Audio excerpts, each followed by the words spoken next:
क्रांतिकारी युवा साथी भाई बाबूजी रेढ़ा जो आरएलपी के प्रदेश महामंत्री हैं और जो नागौर में कांग्रेस आरएलपी का गठबंधन है, तो यहाँ के सारे आरएलपी के युवा साथी भी उनके नेतृत्व में मजबूती के साथ कांग्रेस के लिए लगे हैं। भाई बाबूजी रेढ़ा। राम राम सा।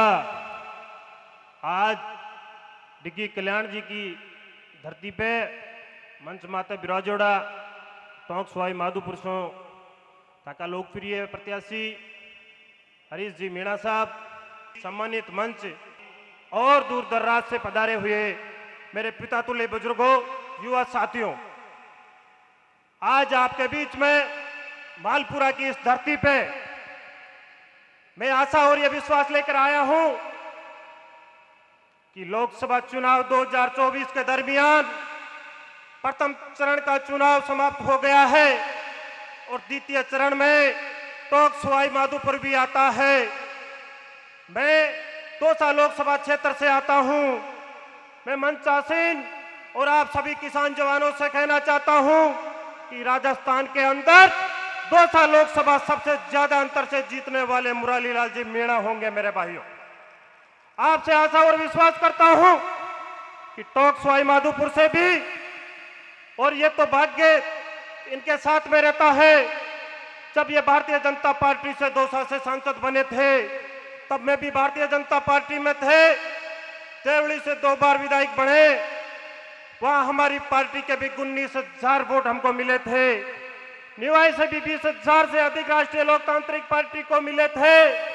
हम 2 जगह टोंक और मालपुरा में लड़ नहीं पाए।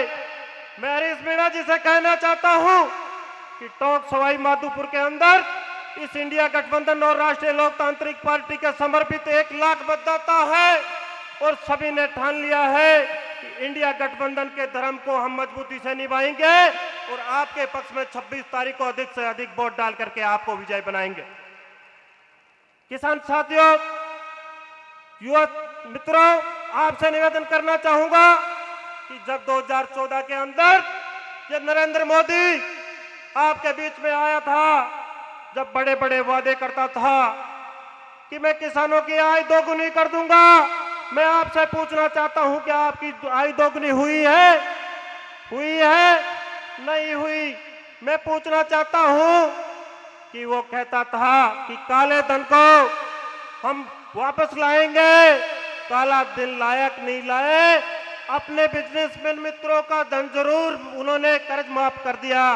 अगर मेरे किसान का कर्ज भी माफ होता तो देश प्रदेश खुशहाल होता, और जब किसान खुशहाल होगा तो प्रदेश खुशहाल होगा। यह देश किसान प्रगतिशील होगा।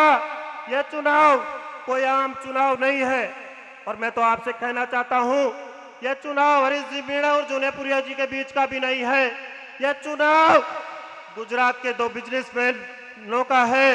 इतना ही निवेदन करना चाहता हूं कि मालपुरा के अंदर एक नारा चलता है, हाथी घोड़ा पाल की, जय कन्हैया लाल की। आपसे निवेदन करना चाहता हूं कि इस नारे को जब सभा समाप्त होगी तो आप लेकर के जाना, हाथी घोड़ा पाल की, कन्हैया लाल जी, जूनेपुरिया जी मालपुरा से था कि कौन पड़े पार जी, और जीतेंगे हरीश मीणा जी। मैं इतना ही निवेदन करना चाहता हूं कि इस लोकतंत्र बचाओ लड़ाई के अंदर या तो जाकर के सरेंडर कर दो, या फिर जाकर के अपने हक और अधिकार के लिए अपनी लड़ाई की शुरुआत कर दो। मैं इतना ही निवेदन करना चाहता हूं। 2 बहनों के साथ अपनी वाणी को विराम दूंगा। आन चाहिए न बान चाहिए, न किसी की जान चाहिए। तोड़ा जरा जी के नेतृत्व में हरीश जी मीणा जीतने चाहिए और इंडिया गठबंधन की सरकार भारत में बननी चाहिए। जय हिंद, जय भारत, जय वीर तेजा जी।